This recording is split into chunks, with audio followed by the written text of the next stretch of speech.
Hi and good morning to everyone. This morning, we are back after last week. There was a major problem in Israel with internet services providers. This week, as we are in parashat vayeste, I still would like to speak a little bit about what was last week parasha, as there is an important message over there. The parasha last week speaks about the fact that Isaac the patriarch is praying for having children. He's praying, it says there in the verse, in front of his wife. This is how it seems to be if we will translate it literally. It speaks about his not having children and is praying in front of his wife to have children. Obviously that this is the literal meaning, and there is much more into it than just praying in front of her, if it seems to be like from the physical point of view. And it's not like that. It's way beyond that. Because in Hebrew it says, lenochach ishto. It seems to be like in front, but nochach in Kabbalah is a code name, because nochach numerically is 78. So when he was praying, he was meditating to open the channels through which the blessing of children can manifest in this world. So it says here in the writings of Rabbi Isaac Luria that Isaac, the patriarch, knew that he should have children, but he knew that the channel through which children are manifested is blocked. It's called in Kabbalah the luck, mazel. The luck, the upper one and the lower one. In Kabbalah they are speaking about like two major energy forces that are on the main pipe through which life, health, sustenance and children are provided through. And that channel, that pipe, is named the 13 attributes. And there is a source where the light of the 13 attributes is coming from, and that source is a very high level source where it is staying. And in that channel of the 13 attributes, there are two major levels from the 13 that are considered to be the upper luck and the lower luck. It's like two major forces in that pipeline, the spiritual one. The 8th level and the 13th. And when Isaac was praying, he was praying to open these forces, metaphysical forces, through which the blessing of children can manifest in this world. He knew that this is what he has to do. This is why it says there that he was praying lenochach, in front, as it seems to be in front, but nochach in numerically 78, which is also the numerical value of mazalah, luck, the upper luck. And therefore Rabbi Isaac Luria in parashat toldot, the portion of toldot, at the beginning, he says about the fact that he was praying like in front of his wife, that he opened the channels. He opened the upper and the lower channel. And later on, it states over here that the upper luck is code name Isaac, and the lower luck is coded with the name Rivka. So wherever we can see the names of Yitzchak and Rivka appearing in a special way, then it means that there is there the connection to what they symbolize, and not to the physical Isaac and Rebecca from the story of the Bible. One of the places that this channel of energy appears in a code name of Isaac and Rebecca, we have it in the prayers of Shabbat. Those of you that are familiar with the prayer of Shabbat morning, there is additional prayer named Nishmat Kol Chai. This is right after the song that the Miriam, the prophetess, was singing after crossing the Red Sea, Shirat Hayam, and before Ishtabach and before Baruch. This is in the prayer, additional prayer for Shabbat. The prayer is named Nishmat Kol Chai, as starts with the words Nishmat Kol Chai. Towards the end of that prayer, we have there 4 phrases that in initials we can see there the names of Isaac and Rebecca. In most of the Sephardic prayer books, at least, you can see there bolded and clear Yitzchak and Rivka, Isaac and Rebecca. Definitely that it's not speaking about the physical and Isaac and Rebecca. It's giving us the understanding that over there is opportunity to create a connection and union between the upper luck and the lower luck, and what it means. It says that the lower luck is more judgment. The 13th level is energy of judgment that need to be sweetened with light, to be drawn from above through the upper luck to the lower luck, and to create a union between the upper luck and the lower luck, and creating a union between Isaac and Rebecca in a spiritual manner. So therefore it speaks about connecting. Like with the switch, if we want the energy to flow through, we need to create a connection. The same over here with us, if we want that the mazal, the luck, the light, will flow through that pipeline of energy, then we need to create that union. So in Shabbat morning, that union can be made, and we can tap into it. So therefore, Shabbat morning in Nishmat, we can pray for those things that are important to us to pray for. And this is why it's considered that Nishmat Kol Chai is a very high prayer, through which we can thank God, and we should thank God for all the miracles that we experience in our life. Usually they are saying that the person can say it and should say it after a big miracle took place in their life. But we know that the fact that we wake up and we can see, we can talk, we can hear, this is a huge miracle, day in and day out, and therefore we have opportunity every Shabbat through the prayer of Nishmat to thank the light for the fact that I have the miracles that I have daily. Because we need to remember to thank the light daily for the miracles that we have. And each one of us, if we will stop to think a little bit, we'll see how many great miracles we have in our life, day in and day out. To complete what I've said, if someone wants to create a change in their destiny, in their luck, if something is blocked, if we feel that something is blocked, last week parasha, through the reading of the Torah, we had opportunity to connect with that channel. But every Shabbat morning, when we come to the prayer of Nishmat Kol Chai, we have the opportunity through which we can connect with that channel. We have another opportunity. In this parasha, in the portion of toldot, last week parasha, Rabbi Isaac Luria is explaining, speaking about the upper and lower luck. He's saying the upper luck is also the bread, and the salt represents the lower luck. And this is why we take the bread in the middle, like the middle of Shabbat. We take the bread after blessing the bread, and we dip the bread in the salt. The spiritual meaning of it is that the energy of the bread that represents more mercy and higher level energy is sweetening the judgment of the salt, and therefore creating a union between bread and salt. And both bread and salt in Hebrew, melach and lechem, the bread lechem and salt melach, have the same numerical value of 78 as mazala. And it means to connect, to create a union between the upper and lower luck. In a simple manner, it means that we have tools through which we can meditate, we should pray, we can pray to better our life in different fields of energy, that wherever we need that assistance, if this is health, sustenance, or children. And the opportunity is with every Shabbat meal. If we do meditate properly with the bread and the salt, this is why we bless the bread. Because the blessing means to initiate that light that there is in the bread, to enable the bread to sweet the judgment of the salt. Because without the energy, if we don't draw the light into the bread, how can we continue that light into the salt to sweet the judgment of the salt? And if you don't think that salt has judgment, if we have a small wound, open wound, and we put some salt, it burns. It shows that the energy of fire that salt has, the judgment that salt has. So therefore, we have opportunity in life through which we can better our luck. It's not just, he is lucky, he is not lucky.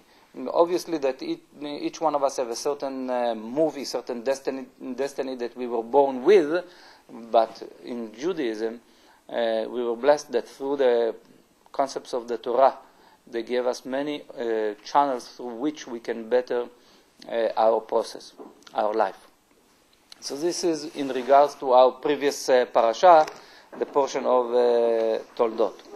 This week parasha is an amazing parasha, parashat vayeste, that Yaakov is going to look for a wife.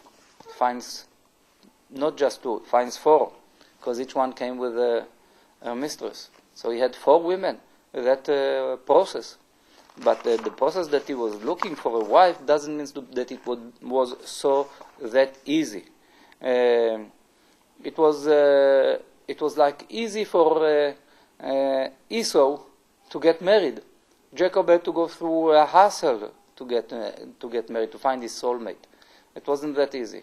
So sometimes to find the right soulmate, to find the soulmate, there isn't right soulmate, the soulmate, then the person has to go through an effort to earn it, to benefit it. And it doesn't mean that finding soulmate means next door neighbor. Could be, but it could be very far away on the other side of the globe.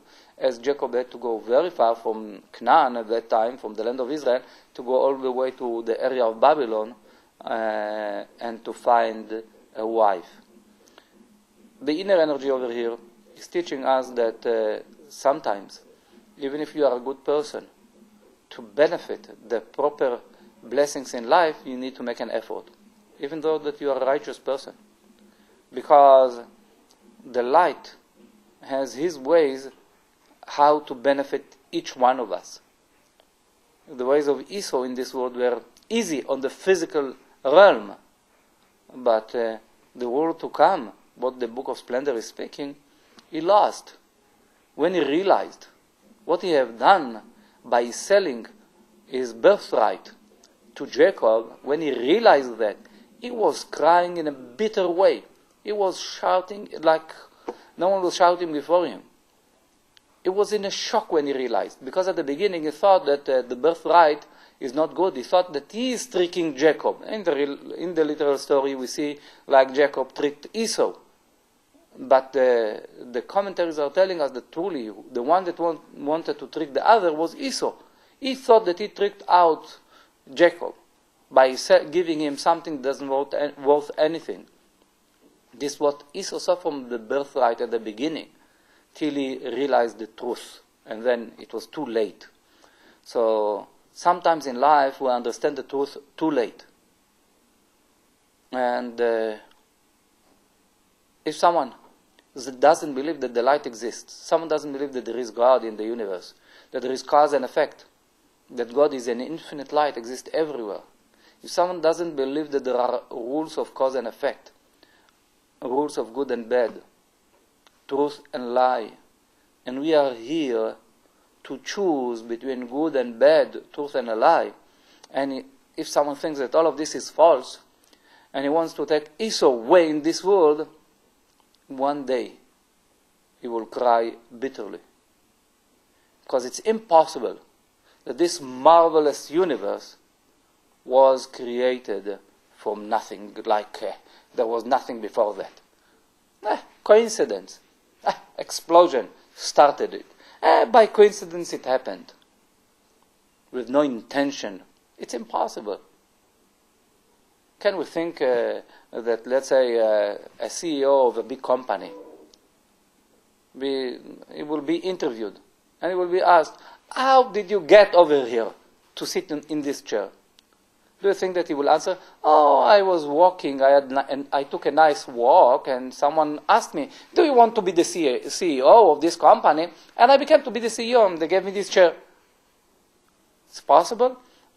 Or to be a CEO of a big company, like a car company or whatever, a person needs to have intention to get there, to work hard together, to make an effort to get there. If this is for something small like that, something so huge like the universe, was created by coincidence? Definitely not. So therefore, we are in time in which Kabbalists are saying it's the middle of the process that is called and named Armageddon. We are not before the process, we are already in the process. All that we see that's happening in Afghanistan, that's happening in Iraq, that's happening in many places all over the world, what's happening especially with Persia. This is part of the process of Armageddon. It's not a story. We are living through it right now. And if this was a little bit pressure till now, the pressure is going to get even bigger a little bit on some people. So therefore, there is not much more time through which people can choose the path of Jacob or the path of Esau. The path of the light or the path of being a wicked person. What's the meaning of being a wicked person? Living on the desire to receive for oneself alone without considering no one, without helping no one, trying to cheat and to trick and to kill and everything like that. As Esau was. We don't have much more time to choose, so we are right in front of it. So we are learning from an old story to our time. There are two ways in this world. The way of Jacob, that was complete in his ways, and that we need to learn carefully to understand how he was complete. To the other way of Esau. This is the choices that we have over here. When we are speaking about the power of Jacob, we can see that as Jacob is getting to the area of Babylon, and he's getting there to the well, and he sees there some shepherds gathering with the sheep, and he's asking if they know the family of Lavan, the father of Rachel. And he said that they know the family and they are well, and he says they are telling to him, soon the daughter is going to come with the sheep. He's asking them, Jacob is asking them, why you are not giving water to the sheep and continue to go on with them to the fields to give them to eat? Because it's still early, the day is still long. And they are answering to Jacob, we don't have the strength to remove the stone over the well till all the shepherds will be around and together will take away the stone. But they didn't say all the shepherds, they said all the sheep. Kol ha'adarim, all the flock of each group, that everyone will come to you, then we can do it. And the Kabbalists are explaining. They are talking in a code way to the time to come, close to the time of the Mashiach, when the correction will need to take place. And that stone that needs to be removed is that energy of judgment that blocks the emanation of kingdom from receiving its light, that blocks the light from being revealed to the full extent. And they did not have the strength to do so. As they said, we need to wait till all the flock will come. And it means that all the sparks of light of people that need to go through a correction, need to go through the process till all the souls will come, and then the stone can be removed, that judgment can be removed. And this is the truth, this is the process that we go through. We are waiting till a certain mass of people, a critical mass of people will be able to reveal the light of their soul to that extent that the correction can take place from that moment and on, that it will roll on in a better way, in a merciful way. But till then, it's hard. But we can see in that story of the parasha something very interesting. Jacob, by himself, is removing the stone. When? When he saw Rachel. As he saw Rachel come to water the flock, he removed the stone by himself. Jacob represents that emanation of beauty, central column. And when Jacob, his energy is complete, and as he was creating a spiritual union with Rachel, he saw her. As he saw her coming, and he realized that this is his soulmate, the energy that he had in that moment was strong enough to remove that stone, to remove that judgment from the kingdom. So the energy that we have in the parasha, in a hidden way, it's like Mashiach energy. The ability to remove the stone. How many times, and do you have a certain stone like sits on your heart, like something heavy sitting on your heart, or sitting on you, like a stone? Sometimes we feel it, that there is something heavy like a stone, as a stone, sitting on me. This week parasha, when we come to the paragraph where Jacob removed the stone, we can meditate to tap into that channel that He prepared for us and to ask the light to assist us to remove a stone from our life. If we feel a certain blockage in a certain place in our life, we can remove that blockage in this week parasha. Powerful thing that we can do. Another thing later on, when Jacob is fighting the angel of Esau, the angel of death, again revelation of energy to be able to receive energy to overcome our own enemy, our own evil inclination, to be able to overcome our own negative attributes. Because it's very hard for us to do the correction in this world of today. We need some sources of strength. And there is another opportunity over here to receive strength to overcome our own negative attribute.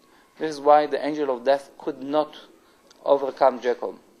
And the major reason that he could not overcome Jacob, because Jacob loaded himself with positive energy. How he did so?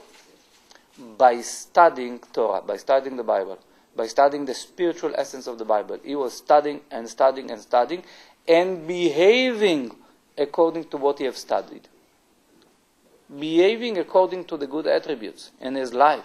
And the result was that he had the energy even to fight the angel of death. So when we are feeling weakened in our life, and we need some energy, we have a powerful source of energy to connect with. My recommendation will be for those of you that can read in the Zohar, to read every day in the Zohar. And if there is, God forbid, a major problem in life, at least to read 1 hour a day. At least 1 hour a day, if we have a major problem in life. And then we can bring light that hopefully will help us to overcome our own negativity in our own life, to remove the stones from our own life. So God willing that each one of us will be able to connect with the positive essence of this parasha. And then definitely that it's an opportunity to ask for a soulmate if we don't have one, and to better our relationship if we need to do so, because all the story is talking about finding a soulmate. And as a result of the energy that emanated between Jacob to his wives, that both of them were soulmates, all of them were soulmates of Jacob. It's not that easy to understand it with half an hour study, but there was a very powerful thing taking place over here. The result was that Jacob had children, that each one of them was a powerful channel of light for one of the tribes. From Jacob's sons, the 12 tribes starts. And over here we are speaking about the birth, we are being informed here about the birth of 11 of them and Dinah, the daughter. Which means we have a very powerful parasha of the channels through which the light in this world needs to be revealed in a merciful way, is being revealed. And it's not the time to enter into it, but the job of the Israelites, the Hebrew nation, is to help to manifest the light in this world in a merciful way. Because what we see around, yes, things are manifesting, things are going on, things are being revealed, but just look around the judgment that there is all over, the suffering that so many millions of people in the world are going through. I think that each one of us will agree that we all need to pray that the process that we go through will take place in a merciful way. And we need also to pray that the Israelites and the Jews will be able to make an effort to reveal more light into this world and to ease the process that takes place. Each one of us need to pray for the entire world to remove disasters as hurricanes, typhoons, and all of that, earthquakes, to go down to the minimum. And if they take place, if these disasters taking place, that it will be in such a way that people won't get hurt, or the minimum of people will get hurt, to minimize the suffering that there is in this world, because it's a great deal of suffering. And we know that there is a rule, the correction, the great redemption eventually must take place. The question in which way we will get there, a merciful way or a judgmental way. So it's in our hands to influence at least partly, and we have here a powerful tool, every Shabbat with the reading of the Torah. If we know the proper meditation, it's a very powerful tool to connect with, to bring mercy into this world. So here we have the channel of Jacob overcoming the angel of death. We can take upon the energy to overcome our own negativity. We have here Jacob winning the birthright, and it means that he decided that in this world, anyone that wished to go through the process of being good, that he will have the strength to overcome the other side.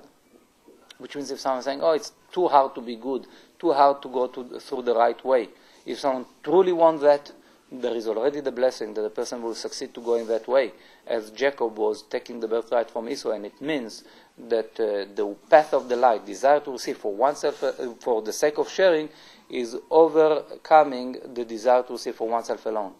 The pure system is overcoming the impure system. This is what Jacob's battle was with Esau when he took the birthright from Esau. So the same is for us. That energy exists already. The channels exist already. Depends on our heart. What do we desire from our heart truly? We desire the path of Jacob. If we truly desire it to the full extent, then we will receive assistance from above in a miraculous way, especially in the time that we are in. Thank you very much. What we will do now, we'll go to the meditation of today. As today is the beginning of a new month, the month of Kislev, the month of Sagittarius. We know that the two Hebrew letters are Samech and Gimel. I'll explain a little bit more next week about that. Two Hebrew letters, Samech and Gimel, the letters of this month, and the energy that we talk about in this month is energy of miracles, light and miracles, as well the energy of health and healing. So therefore, prepare yourself for the meditation, and I'll try to see if I can bring to see the two letters. You know what? If you don't know the letters, just connect with the sound as I'm saying it, through the meditation. We'll do a health and healing meditation with the letters of the month, Samech and Gimel. And please make sure that your phone won't disturb you. And I'll start on the music for the meditation. Sitting comfortably without crossing hands and legs.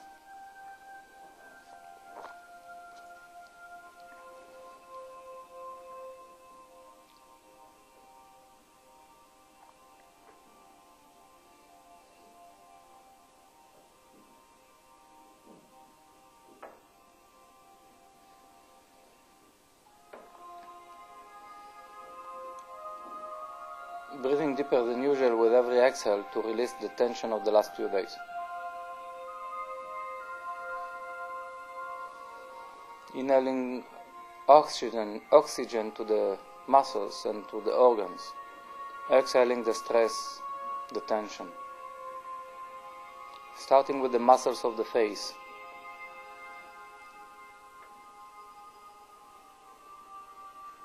Especially around the eyes. The back of the neck,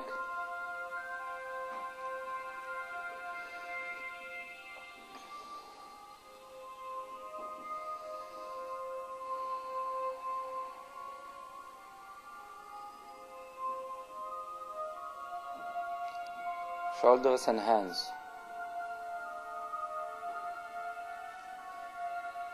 We are relaxing our hands, and with every exhale we feel our hands a little bit heavier and heavier.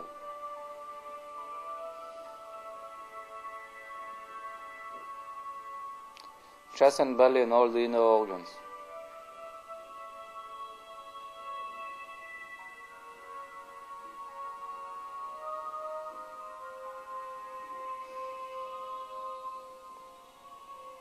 Hips and legs.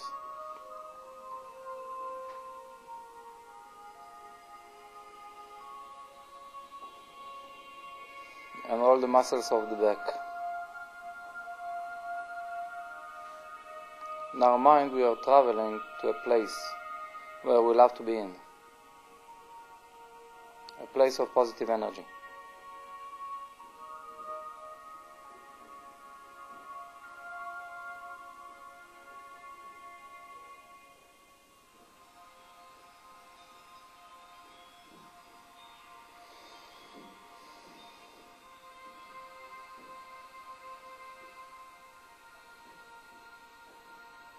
We are connecting to the positive energy of the place.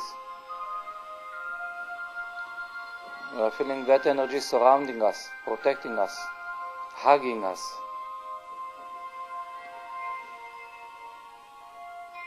And we are all thinking to be one unified soul.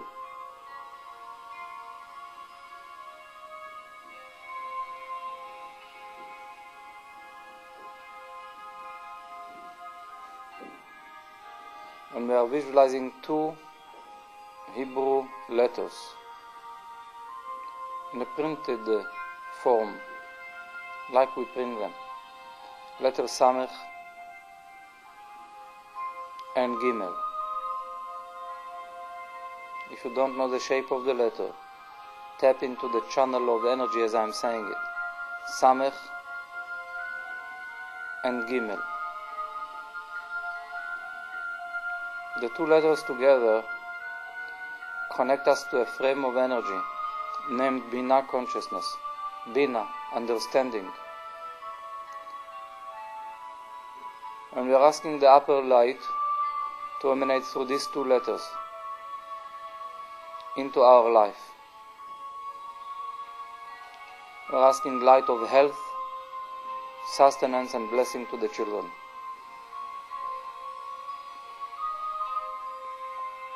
We are visualizing the light, filling our head with the light. All the external and the inner organs in the head.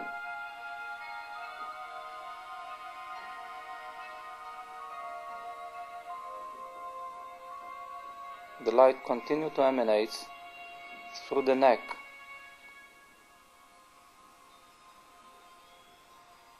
to the shoulders and hands.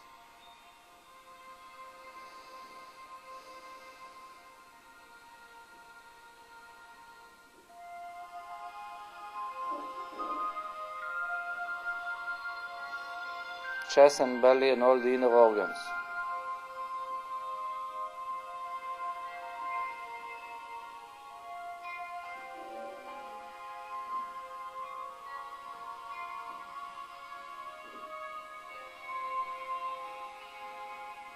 Legs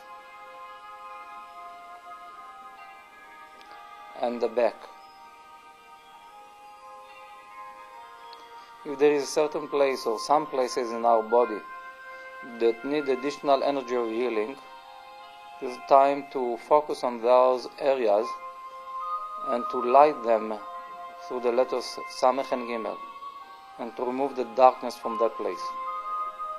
It can be on the soul level energy, can be on the emotional level or the physical level. We want to remove with this light blockages from areas in our body and soul that we know that are blocked in the present time or partly blocked.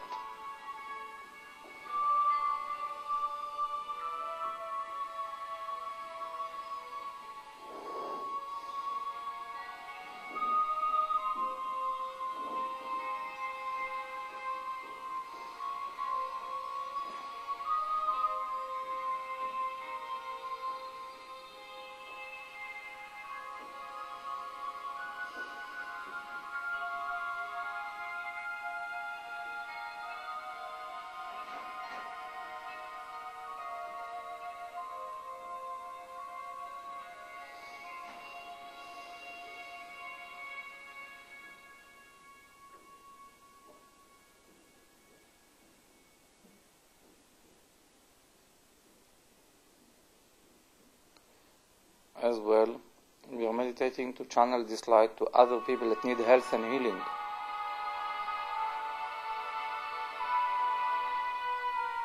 We are channeling light through the letter Samech and Gimel to other people.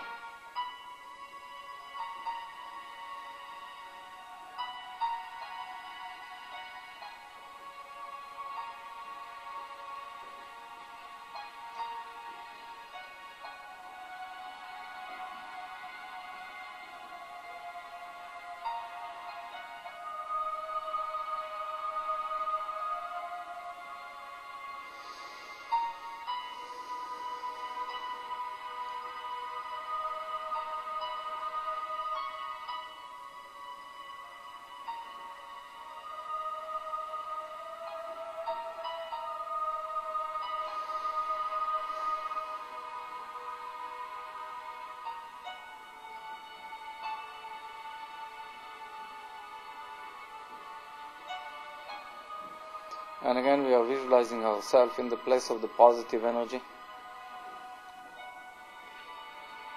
From there, we are coming back to our room,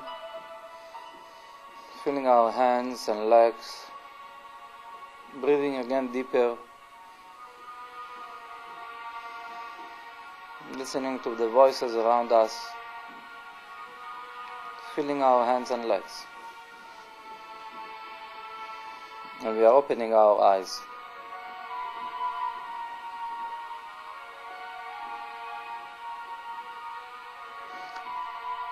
Thank you very much for joining us.